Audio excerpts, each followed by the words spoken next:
Building a portfolio with Fidelity Basket Portfolios is kind of like making a sandwich. It's as simple as picking your stocks and ETFs, sort of like your meats and other topics, and managing it as one big, juicy investment. Now that's pretty good. Learn more at fidelity.com/baskets. Investing involves risk, including risk of loss. Fidelity Brokerage Services, LLC. Member NYSE SIPC. Campfire season's back, and that means s'mores. But when you're at home treating yourself, take them over ice with Dunkin' S'mores Cold Brew Concentrate. And suddenly you're always treating yourself. The home with Dunkin' is where you want to be. Click or tap the banner to shop now.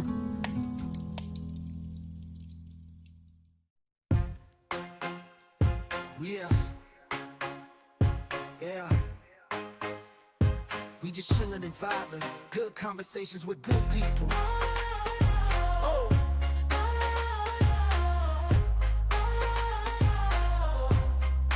Good conversations with good people. Yeah.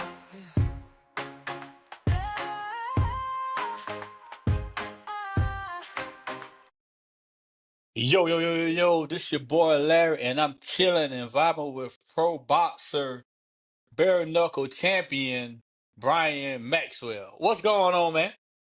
And what's up, dog, man? Thank you for having me. Hey, I appreciate you for coming to chill and vibe, man. Yes, sir. Hey, that's like one of my biggest things, like chilling and vibing though, for real. Like that's like so perfect, like, cause that's what I be on. I like to chill and just vibe out, whether it's just like vibing out, listening to a podcast, or just like just chilling, playing video games, or both, dealing with cars and fight stuff and shit like that, man. Like that's the shit. It's a lifestyle, man. For me now. Yeah, for real, for real. So, Brian, where you from, man? I'm from, let's say, the moonshine capital of the world, Franklin County, Virginia. Good old country boy, man. Brian, how did the fighting start? Man, the stories, man. I've been not like fighting like professionally or as an amateur, but man, I've been fighting since I was a kid, man. Fighting my cousins, fighting kids in the apartment complex that I grew up in when I was a kid, and when we finally moved into a house when I was uh grew up a little bit more as a kid, fighting kids in the neighborhood, wrestling kids in the neighborhood, but I grew up around wrestling, so all that was just in me regardless. What what started the fighting? It was just what the passion for it? You like pain? What really started it for me, to be quite honest, is, thinking back to as a kid, fighting people in the neighborhood and stuff like that. And then, you know, I feel like I've always been told that I got a spirit, even when I was a kid, climbing trees and falling out of trees. And, my grandmother and people around me always said, "You're a warrior," because, even though I got hurt doing all the wild shit that I've done, I would still do it again after I healed up. And, you know, from wrestling and doing a lot of combat sports as a kid, like my first combat sport was, to be quite honest, was karate. I did that for like 2 years of my life. And, I felt like I needed more. And then, I started homeschool at 3, almost 4 years old. And, the lady that was my homeschool teacher, all of her sons wrestled. And, she would, even if I wasn't doing school stuff, she'd, slide through, pick me up, take me to her son's wrestling practices and wrestling matches. And, that definitely sparked my interest because, like I said, I started growing up around it. And, when I finally got to middle school, even though I had to sneak to do it, I finally started wrestling because my mom always made me try to play basketball. And, I was all right. I was slight in basketball. And, I was like, man, I don't want to do this. I want contact. I'd rather have contact. So, I started playing football first, like fully playing football, and start because play backyard football and street football and stuff, and I like to hit people. You feel what I'm saying? So that was my edge. That's what fueled me. And when I finally went to wrestling, first couple of weeks of doing it, I got my butt whooped, and that my first match came and I had to wrestle a girl, and I got beat by a girl my very first wrestling match. And after that, it's like that dog hit me, and I was like, man, this is going to be something that I'm going to do for the rest of my life. And here we are now, and I started wrestling, and I got better. That my first year, I lost a lot my first year wrestling, but I also won a lot my first year wrestling. And then, that second year, it really kicked in. And, my 8th grade year only lost 1, 2, 3 matches my 8th grade year. And from then after that, man, it was game time. And, wrestling got me all the way to college. And then, my freshman year in college, that's when I really found out about the UFC.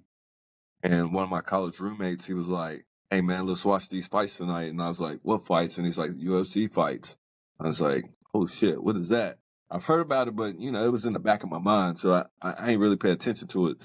But we turned the fights on, and Anderson Silva was walking out. And I was like, oh, shit, that's going to be my favorite fighter because, I like this walkout. I like his swag. And, when he got in the ring, he did what he did. And he won in the first round, of course. And that sparked my interest in fighting. And I was like, at some point when I'm done with college wrestling, I want to try fighting out. After college, I ended up leaving college, and I didn't go back.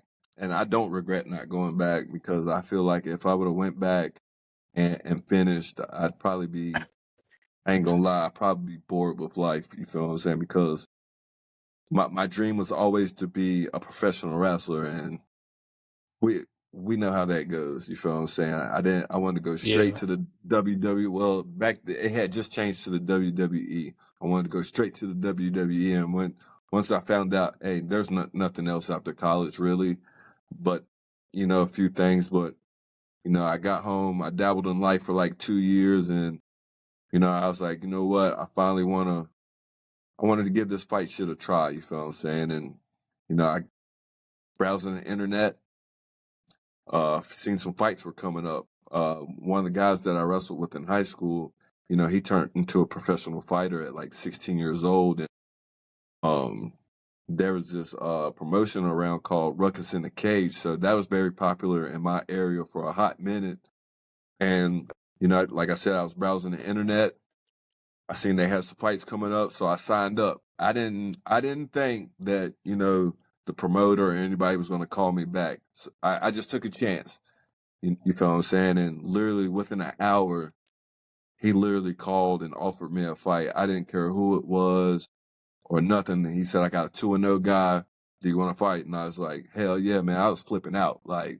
And my journey started. I got back into the gym like a couple days later, started going to a Planet Fitness so I can get back in shape because when I graduated high school, I was only 150 pounds. And over the course of that summer, doing them college workouts, I gained 20 pounds. I was 170 some pounds. But after getting out of college in those 2 years, bullshitting around with life, partying with my friends and not doing nothing athletically for 2 years, I blew up and I was like 240 pounds. So I had to get into shape and do something with myself. You feel what I'm saying? Hey, what's crazy is my grandma always told me, and I was like a buck 20. And my Yeah. grandma said, when you get older, man, my grandma always said, when you get older, you're gonna get that weight, don't worry. And after I had Yep. my daughter, man, I ain't gonna lie, I don't know where the weight came from. It just came shit. Now I'm a buck 80. I'm like, man, dang, where does weight come from? But man, life be life sometimes. Man, it's crazy because I was always small my whole life. I was always the smallest. Like all my friends and all my cousins that I was around and people in school were always bigger than me. But like I was just like I was small. I had big ears, and I mean I've always been athletic my whole life. But I didn't have a chance to really get to play sports until I started playing sports. You feel what I'm saying? And I was always the smallest, even throughout middle school and high school. I was always the smallest. Of course, I lifted, so I was lean, and I always called myself starting in like sixth grade. I called myself a black action figure. You feel what I'm saying? Because you know how action figures are all, all cut up and shit, and that's what I always called myself. And like I said, I didn't gain no weight until that summer of graduating high school and then going to college. I got to 170 some pounds, and I was like, oh snap! Like I look big out here, but I'm still small. You feel what I'm saying? Compared to my homies. Yeah. But who was your big favorite boxer of all time? My favorite boxer of all time is forever and always going to be Mike Tyson, because that was the era I grew up in. You know, being able to turn on the TV when Mike Tyson fought, and boom, he knocking somebody out in the first. If they made it to the second round, they was gonna get knocked out in the second round regardless. But Mike Tyson will forever be my favorite boxer. I know this one time a couple years ago, like he was thinking about like trying bare knuckle, and I had said something, and it kind of went viral that me and him were gonna fight bare knuckle, and I was like, oh hell no, that's crazy, that is diabolical. I would never. How you feel about that recent fight he had? Man, I feel like he held back a lot, because when he lit loose in that first round a couple times, I was like, oh, yep, it's gonna be a short night. And then it was like, oh no, it's like, oh no, I feel like I have a conspiracy about that, but I feel like something was said and told him, hey Mike, chill out. Because remember that time he fought Roy Jones Jr.? And Yeah. Roy hit him one time, and Mike almost took Roy out, but he had to remember that he couldn't knock Roy out. So, because once Mike gets to doing like this, it's game time and it's about to be over. You feel what I'm saying? But yeah, man, Mike Tyson is Yeah. my favorite boxer of all time. Yeah, I was watching when he was training, man, how he was hitting Buddy. I said, Yeah, man, bro, Buddy ain't got no chance. If Mike come out yeah. like that, shoot. Shit, it's a Granted, you wrap. know what I'm saying, the hype videos, it gets you hype, but man, how he was hitting Buddy and Buddy like, oh Lord, like he couldn't take it, Facts. Hey, and they he was always say panicked. they always say when you get older, no matter how old you get, the last thing to go is your strength. And he for sure had that old man strength, hitting them pads and shit. Even at the weigh-in, the little press conference when he smacked Logan, I was like, oh. Who is your favorite pro wrestler?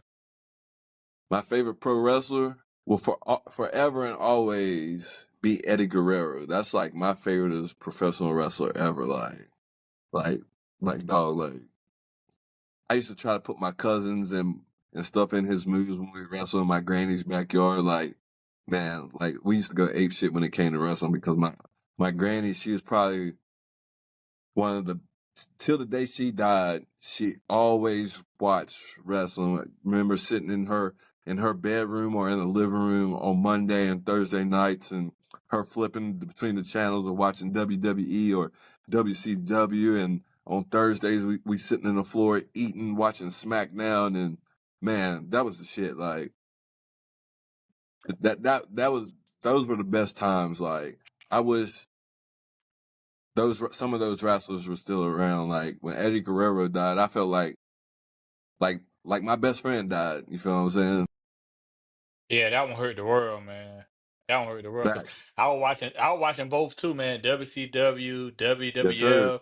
I used to flip back and forth watching both Yes, of them. sir. One go on commercial. All right, let me go look Yep. at Put this it one. to the next. Yes, sir. So, how did it feel, man, making history in Virginia with your first match, bare knuckle? Man, I ain't even gonna hold you. I was pissed about it at first, because I'm like, man, this is my stick. Because I was higher up on the fight card, like closer to the feature fight of the night at first. So I'm like, I'm cool. This is game time. And then, days before the fight, like I got put to the very first fight, and I'm like, what? This is crazy. This is my state. Like when I fight in my state, I'm always one of the last fights on the fight card. You feel what I'm saying? You know, I was pissed about it. I'm sitting here talking shit and being angry, punching stuff, and stuff and just mad at the whole world. And then, I came to the realization, I'm the very first fight. There's never, ever been a bare knuckle fight in the history of Virginia. So me being the first fight, one, when I win, I'm going to make history. Two, I'm the first the first sanctioned bare knuckle fight ever in this whole state. And three, man, this is forever going to be etched in the history books, period. Of one, me being the first fight, two, winning the very first fight on Virginia soil, and three, man, like no one will ever be able to take that away from me. So, I tightened ship and got happy about it because, I was pissed at first. Like I was hot, like I was fuming. I almost said fuck it and came back home. You feel what I'm saying? That's how mad I was. What was your thoughts going through your head when, you was in that first fight? Was you nervous, excited, scared? How did you feel? Man, all the above. One, I was nervous because, I'm the first fight on the card. I ain't really too used to being like the very first fight on the card too much. Two, like it felt like the world was on my shoulders because I hadn't fought at home, well, on Virginia soil in a very, very, very long time. And three, man, I was at home finally, and it was just so many emotions like going in my body. Like once I got in there, literally from coming from the locker room to my walkout, like I had so many emotions. It was ridiculous. Like if all those emotions were in a pop up on top of my head, you would have seen all of it. But once I stepped in there and did my little thing between the ropes and got in there, I was at home, man, and it felt good to be there. You feel what I'm saying? How did your fight with Ocho Cinco, man? How did that fight happen? Man, look, to be quite honest, literally a couple months ago, I finally got the info that I've been wondering for the past 3 years on how in the hell I got that fight. So, months before I fought Ocho, there's a guy in bare knuckle. Shout out to Nelson. You'll see this guy everywhere. He's got so many connections. He'll be at a big boxing event and you'll never know it. And Nelson, he hit me up earlier in the year, and he offered me a debut boxing fight on literally like 2 weeks notice. And the best thing is you stay ready so you don't have to get ready. And so I took it, and I was debuting against another debut guy, and he literally told me, if you do me this favor, I got you later on down the road. And I was like, bet. But I had forgot all about it. So, after that fight, a couple months go by, I'm getting ready for a bare knuckle fight, and I get a phone call. I'm like, who the hell is this calling me? Because I hadn't saved Nelson's number because he got a new number. And he called me and he was like, what are you doing in June? And I was like, I don't got nothing planned but a bare knuckle fight like later in June. And he's like, all right, I'm gonna call you back. So I'm sitting there wondering and wondering and wondering. And then when all this is going on, I'm literally on the way to drive to Alabama to watch some bare knuckle fights and corner a guy for his debut in bare knuckle. And all of a sudden, I get a message from Chad. I'm like, man, this is crazy. Why is Chad messaging me? I thought it was a bot for real or a fake profile because, I'm not like superly known yet, besides in my state. You feel what I'm saying? And I'm like, man, this gotta be fake. So I'm like, is this really Chad? And he's like, yeah, it's me. So I blew it off. And like I said, the fight came up, and literally the past 3 years, I've been wondering everybody's asked me, and I've been asking myself, how in the hell did I get this fight? And so in September, might have been September, I went to Myrtle Beach for the bare knuckle amateur series. So they were holding some amateur fights, and I got down there a little bit early and helped out with the fighters, and I got to talking to Nelson, And I was like, Nelson, did you have a part of me getting that Chad fight? And he laughed. And then we got to talking, and he's like, yeah, I'm the reason why you got that Chad fight. And, we talked about some other stuff that actually is probably going to be handled by the end of the year if some stuff don't go the way that I want them to. But, he finally told me that, yeah, I got you that fight because, it was rumors going around saying Jorge Masvidal got you this fight. And I'm like, how the hell does Jorge Masvidal even know who I am? And there was rumors that, they specifically asked for me. And I'm like, there ain't no way in the hell Floyd Mayweather or Leonard Ellerbe know who the hell I am unless they randomly found me or randomly seen a highlight reel of my MMA fights or bare knuckle, the 3 bare knuckle fights that I had by that time. And I'm like, man, this is wild. But, Nelson let me know he was the one who got me to fight. And I'm like, damn, you waited this long to tell me you're the one who got me to fight? Because I've been wondering for this whole time who the hell got me that fight. But, I'm grateful I got that fight. I got to fight one of my favorite football player of all time. And, like, we still cool to this day. Like, I literally just talked to him 3 days ago because, when I have fight announcements or, get my nightcap gear and stuff that they send me, I always post it. Or if I got some fight news coming up, nightcap or Chad or Uncle, they'll post it on their pages and shit. I'm happy for that relationship. You feel what I'm saying? Yeah, that's dope, man. So like when you found out it was Chad, how do you feel, man? Like, yo, what the world? Man, like, when I found out, like, I ain't gonna lie, I cried. Like, I shed some man tears because I'm like, how in the hell is this even going down? I called one of my brothers, telling him, yelling through the phone, bruh, guess what? Man, guess who I'm about to fight in a couple months? I'm going ham, and it's always been a dream since I started fighting the fight for Floyd Mayweather.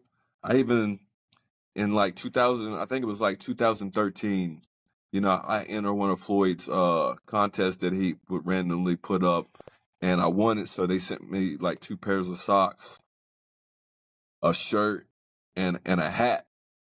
And, I got that and I posted it on Facebook, and I was like, one day I will fight for Floyd Mayweather.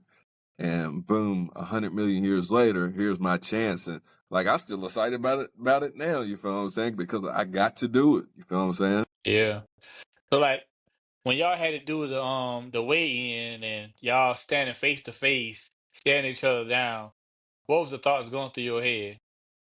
Granted, you Man, can't be a fan right now. You gotta be, that's your opponent. facts. Like, even when we did our first media day, like, and we finally got to see each other, because previous to that, I got to talk to him and Floyd on a group call, and we talked. And then when we got to like start doing media stuff, and I finally got to see him for the first time, I was like, man, I can't be a fanboy here.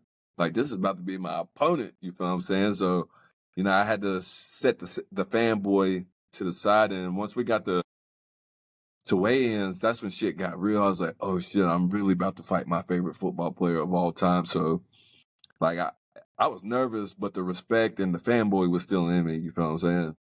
But like, that's probably one of my top 10 favorite moments in my life is literally that weigh-in, because like that weigh-in was like golden to me, man. Like, it was, like I said, one of my pinnacle points of my life, like one of my top 10 favorite moments. And like, I still think about that all the time, like coming out, doing the weigh-in, and we going facing off. Like, I literally probably once or twice a year on all my social medias literally post that picture from weigh-ins, which is probably one of the most fire pictures ever. You feel what I'm saying? One moment, I know I was watching the clip. And Ocho Cinco, Chad Johnson, he had taunted you. And then after he Yeah. taunted you, you gave him that right and he hit the pavement. What was your thoughts Right. going through your head after he taunted you, man? Like, I know you was like, really? Man, look, to be quite honest, I knew it was all fun and games, but when he did that, I knew he was when he did that. I knew he was already tired, and what I had planned to do anyways was make a highlight reel. And what he did and what I landed, that was the game plan the whole time. You feel what I'm saying? When he got tired, wear him out. Like my coach will tell you too. Like the game plan, anyways. That one, of course, make it a fun fight, exciting fight. Two, go out there and do you. And three, do what we game plan and wait for that moment. And when you see it, go for it. And that's exactly what he did. Like literally, like the moment that happened was like perfect to the T what me and my coach literally had game plan for, not for that specific round, but that movement when he did that, I knew it was game time after that. And for real, when I connected with him, I thought like as soon as I connected and seen him fall, I thought I knocked him out. To be quite honest, I thought he was dead to rights and he was knocked out. But when he fell and got up, I was like, oh shit, this is. I said to myself, holy shit, this is about to go viral. And yeah, it went viral, I should say. Yeah, yeah, it did, man. Because after that happened, man, the internet went crazy. Man, it went crazy. I'm gonna say this: before that fight, I literally had like, I think it was 2,400 followers on Instagram. And after that moment, by the time I got to the locker room, my shit was like going through the roof. Like I looked at my phone, I had millions of messages about the fight, and my Instagram had blew up to like 9,000 followers. I was like, oh shit, this is crazy. And I start checking social medias, and that's all I seen was like that moment. And like I'm telling you, once ESPN put it out, like it was getting millions of views for, I know, a solid month. Like millions of views every day for a solid couple months. And shit, now it's still, that clip pops up now till this day. Like it still goes viral at least twice a year. Like it's crazy. Like somebody will tag me on Instagram or on Facebook, or they'll tag me on YouTube or Twitter when it's gone viral. And it's done went viral on TikTok numerous times within these past couple of years, which is still crazy to me. I'm like, damn, this shit's still going viral, and it's been like 3 years. Like, but I'm loving it. I still get the live off of that. They say people get their 15 minutes of fame, but it's been almost 4 years and this shit's still going. You feel what I'm saying? I saw you met some legends, man. You met T. Woodley, Tank, um, Ryan Garcia, Mayweather. Yes, sir. Like, what advice did they give you? You know, what I'm saying, when you met them? Man, I met them, all of them, like individually, but I got to talk to Floyd first when, like I said, him and Chad was on a group call when I was coming back from training one night. I literally almost wrecked my car that night because I didn't know Floyd. I guess they got, of course they had my number, but when he called, I answered it, and he said it was him. And then Chad was in the, on the group call too. And I was like, what the fuck? I'm talking to Floyd Mayweather. What the fuck? And I had to swerve real quick because I was about to go out the road because I was excited talking to Floyd. And, when I got to talk to each individually, I trained at one of the same places as Tyrod Ron did because he was getting ready to fight Jake. So I trained at one of the gyms while I was in Miami to finish my fight camp for Chad. I got to train in the same gym with him. And then, I met Javante down there. Cause he, of course him and Floyd was still cool then. So he was coming to check out Floyd's fight, but I only met him through like passing and, doing the head nod. And he's like, good luck on your fight. And then Ryan Garcia, like, we just happened to the resort that I was staying in and shit like that. We just happened to be outside talking to, me and my coach was talking to Leonard Ellerby, and Ryan Garcia was walking up, and, of course he knows Leonard Ellerby. So he's saying what's up to him. And, he said my name. I was like, what the hell? Ryan Garcia just said my name and asked for a picture? That is wild. So, I talked to him for a few moments and made that connection. Me and my coach made that connection with him. And man, I got to meet so many people, like so many celebrities, like during that whole week that I would never think that I would ever meet a day in my life. Got to meet Rick Ross. He even mentioned me several times on videos during that week and at the fights. I got to meet Fat Joe. I got to meet Busta Rhymes. Who else I meet? Dang, what's her name? She played on it was this chick that I met that asked for a picture. She played on the Bad Girls Club or some shit like that. And man, it was a lot. I met so many people like within a week span that I would never thought I would meet in a lifetime span, you feel what I'm saying? And it's wild. Like till this day, like it's crazy how many celebrities, like way bigger celebrities that I've got to meet and know, you feel what I'm saying? So it's cool. So Brian, man, who Yes, was your sir. first sponsor? My very first sponsor, solely to myself, was Queen Anne's Revenge Tattoo. Like they've been rocking with me since 2013. That's when they first started sponsoring me when I was an amateur fighter. And, they are literally, the owner's name is John Flint. So when y'all see this, holla at my boy John. He owns Queen Anne's Revenge Tattoo. They got multiple places, and they got 3 or 4 places in 3 different cities. And, like I said, they've been rocking with me since 2013. And, I'm very, very, very grateful for them. I had other sponsors before them, but they were like not individually based. They were like a team sponsor for the very first fight team that I was on. But, we weren't getting what we were supposed to be getting from those sponsors.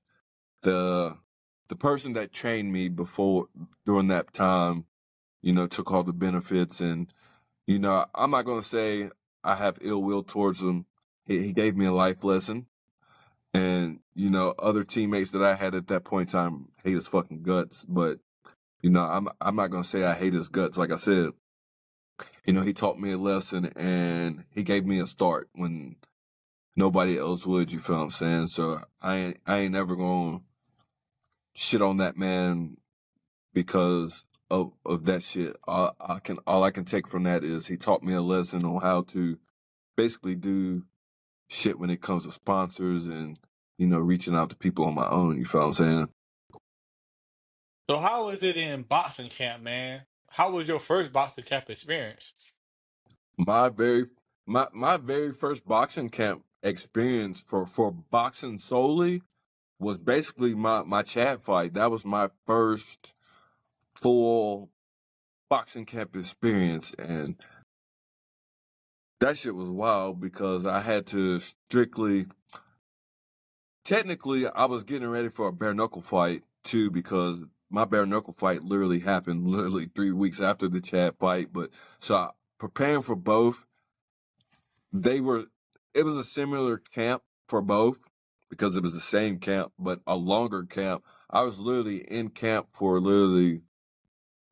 I say through the whole process, I was literally in camp for 11 weeks.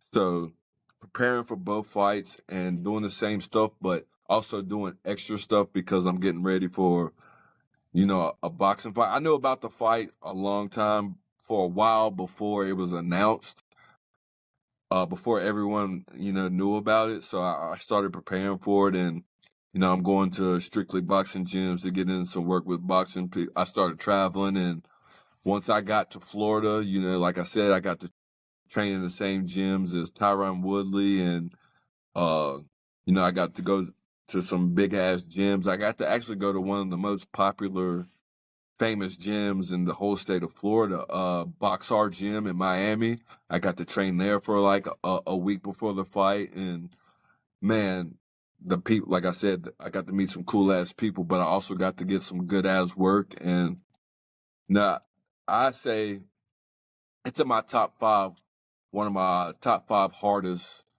fight camps. And man, it's that fight camp was wild because I had to prepare. Like I said, I was preparing for 2 fights and mentally really preparing for the first one the most because Chad's 1, an all-world athlete, and 2, it is a full Floyd Mayweather promotion. So, I got to put in that extra work to show him, hey, even though y'all picked me for a reason I think y'all picked me for was for Chad to just come out there and knock me out or beat my ass, but it's not going down like that. You feel what I'm saying? Chronic migraine, 15 or more headache days a month, each lasting 4 hours or more, can make me feel like a spectator in my own life. Botox, onabotulinum toxin A, prevents headaches in adults with chronic migraine. It's not for those with 14 or fewer headache days a month. It's the #1 prescribed branded chronic migraine preventive treatment.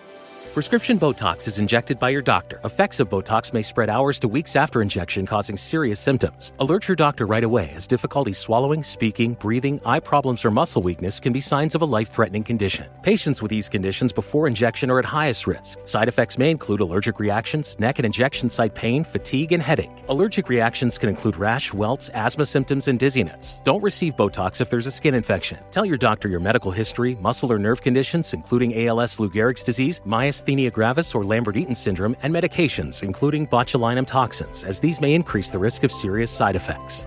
Why wait? Ask your doctor, visit BotoxChronicMigraine.com, or call 1-800-44-BOTOX to learn more. Oh my God, it's the coolest thing ever. Hey guys, have you heard of Goldbelly? Well, check this out. It's this amazing site where they ship the most iconic, famous foods from restaurants across the country, anywhere nationwide. I've never found a more perfect gift than food. They ship Chicago deep dish pizza, New York bagels, Maine lobster rolls, and even Ina Garten's famous cakes. Seriously. So if you're looking for a gift for the food lover in your life, head to goldbelly.com and get 20% off your first order with promo code GIFT.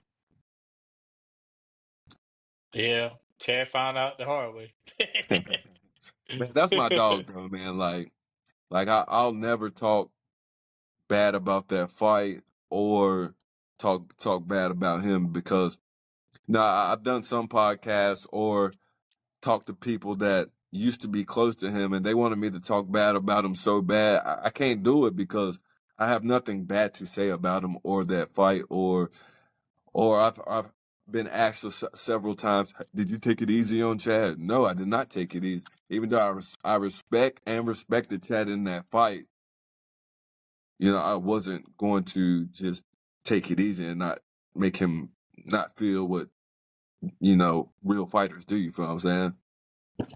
Once you get in that ring, man, it's a whole different ball game. Even Chad said it, man. He was like, once you get in that ring, man, like you looking at that next your opponent, like that's my enemy. Facts. And And Chad cool too, man. Hey, Chad Ochocinco, hey, if you want to come chill and vibe, man, you're more than welcome to come do it. yes, sir, man. Like, you ain't but yeah, man, the whole thing with Chad too, man. If you really know Chad and followed his football career, a lot of people don't know that when he was playing football, he was training with Floyd anyways to stay in shape for football.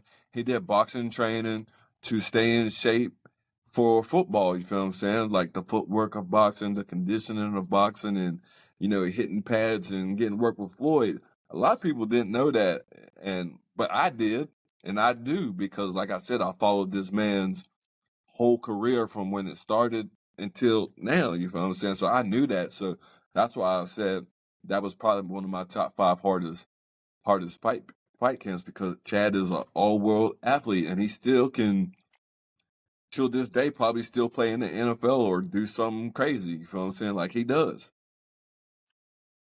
one day, man, we're gonna have to chill and vibe, man. Chad got them cigars, man. We have to, what I'm saying, smoke a cigar. I don't even smoke, but I'm gonna have to smoke a cigar. I'm about to smoke Yes, a sir. cigar with Chad, man. You know what I'm saying? Just chill and vibe on nightcap. Yes, sir, man. And man, big shout out to Nightcap, Unk, and Ocho, man. Like, those are my guys, man. They look out like all this. That's what I got on right now. My Nightcap gear, like, man, those are, they shadow me out and talked about me on on their podcast numerous times, and you know, it's great, man. Like I said before, man, it's cool as hell to have relationships like that with those kind of people. You feel what I'm saying? And they're real, genuine, good dudes. Yeah, and I could tell, man.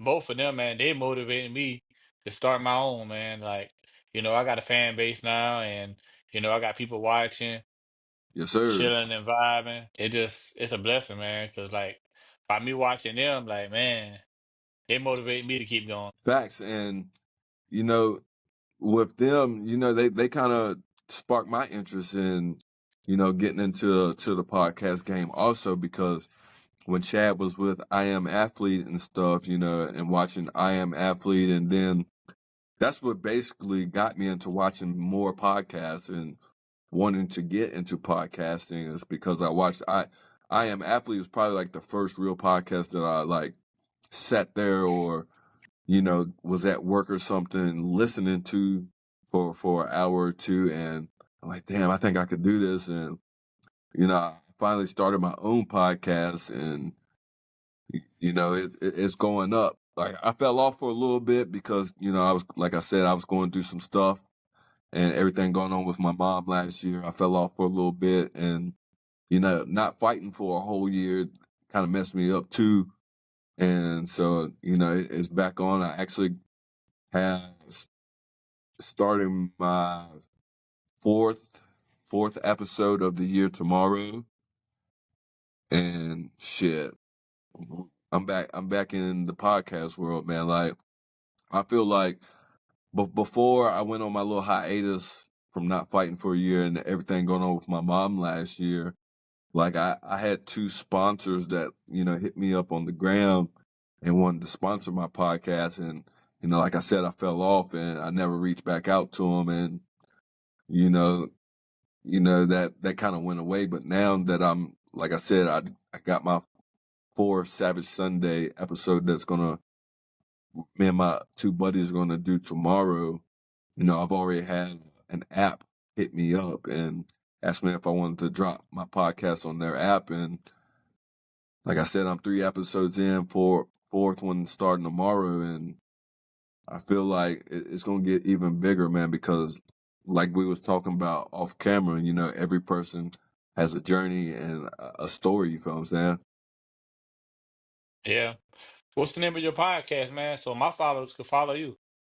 Man, it's called the Mr. Red Rims Podcast. It's on Spotify, and I'm going to start. I actually just got a couple weeks ago. I got a camera that I'm going to start filming with, and I got one episode on YouTube. It got a couple little views, and I got a camera so I can start filming it and stuff like that. And man, it's about to rock on, man. But check out the Mr. Red Rims Podcast. It's solely on Spotify right now, and it's going to be on some other places here soon also. So tune in. That Tank versus Roach fight. How do you feel about that, man? A lot of people saying they feel Tank lost, man, because he took that knee. Man, in my honest opinion, I'm a big Tank fan. Like I said, I met Tank on passing, and start watching him more and more. And I feel like Tank fighting Roach, man, that wasn't Tank, because Tank usually about after the second round, that's when he start getting into people's asses, pause. And this didn't look like Tank, man. I felt like Tank didn't have the best fight camp this time, and hey, no, I'm not going to discredit Roach at all, because he showed up and showed out and put on, especially with his mom Dukes there. And I felt like when Tank took that knee, or whatever they call it, I feel like Tank lost that fight, to be quite honest, just like the rest of the world does. I feel like Tank lost that fight. He said he had some hairspray in his eye. He couldn't see, so he ran to his corner. Is that legal to do that? Like, can you do that when boxing?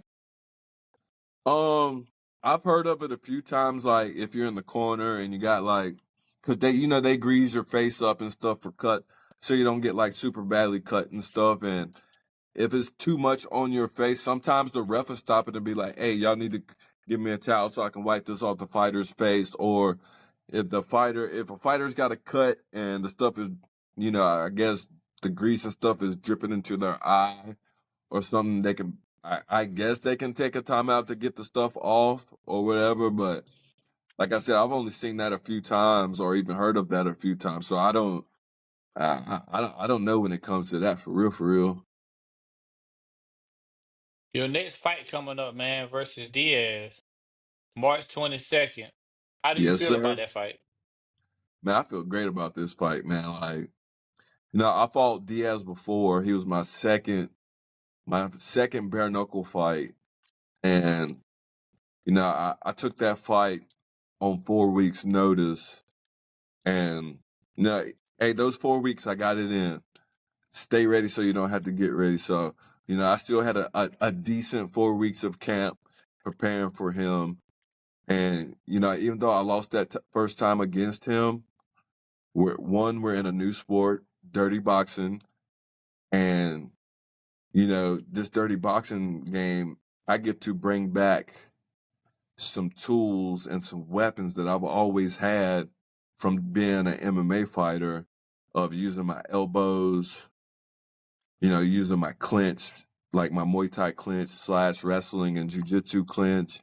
And I get to bring, if and when I drop him or something, I get to use the standing ground and pound, which this is my world. Like, this is like, man, he's sleeping on me right now. You feel what I'm saying? And of course, I'm going into this fight as the underdog. I don't care about none of that. I've been an underdog my whole fucking life. And, since he beat me once, he's up here with it, and all his fans are up here with it. And my thing and message to him is nothing but respect. But at the same point in time, he better not be sleeping on me, because this is a version of me. I've had a damn 10-week camp.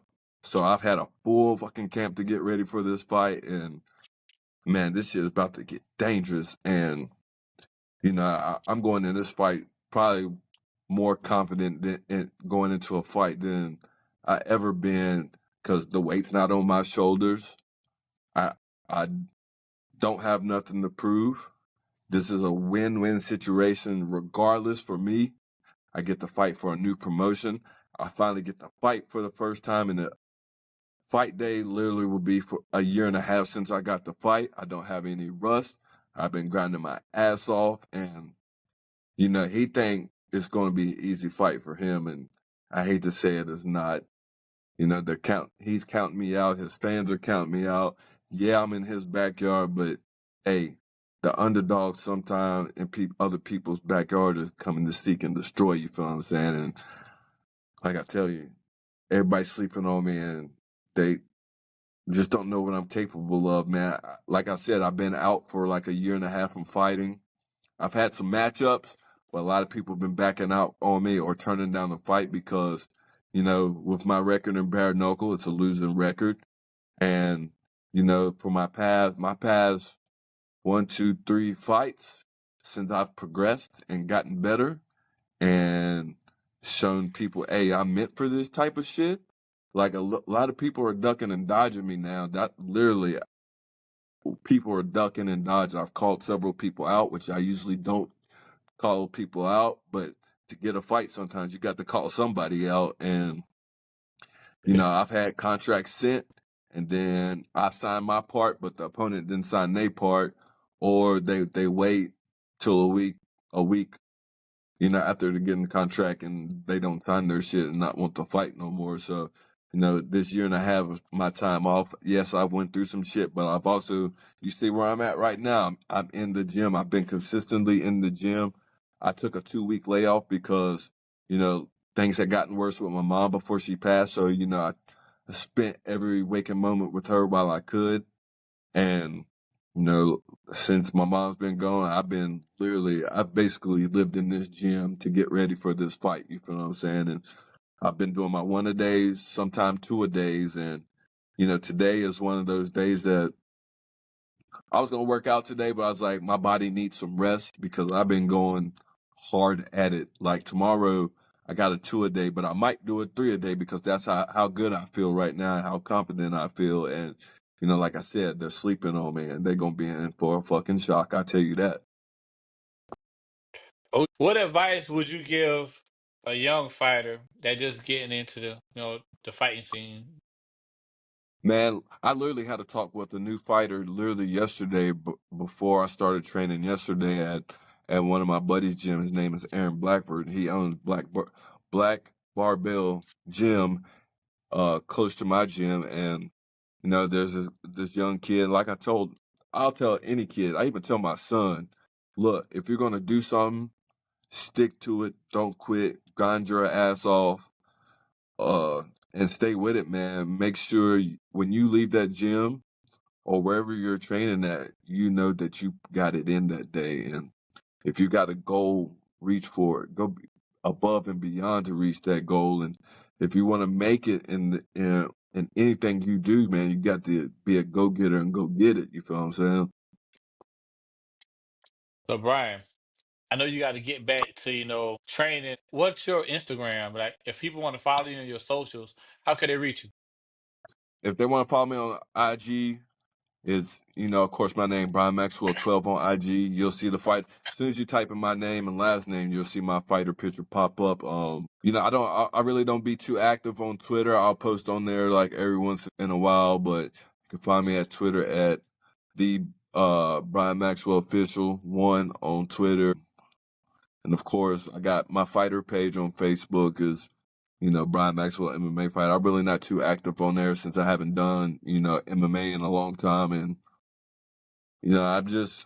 most of the time I post on Instagram the most. So that's where most of my followers are at, are on Instagram. And that's where I be at. You feel what I'm saying? Well, Brian Maxwell, I know you got to get back to the boxing, man. You got to get training. But before we go, let everybody know what we doing, man. Vibing and chilling. Chilling and vibing. Appreciate you, boss.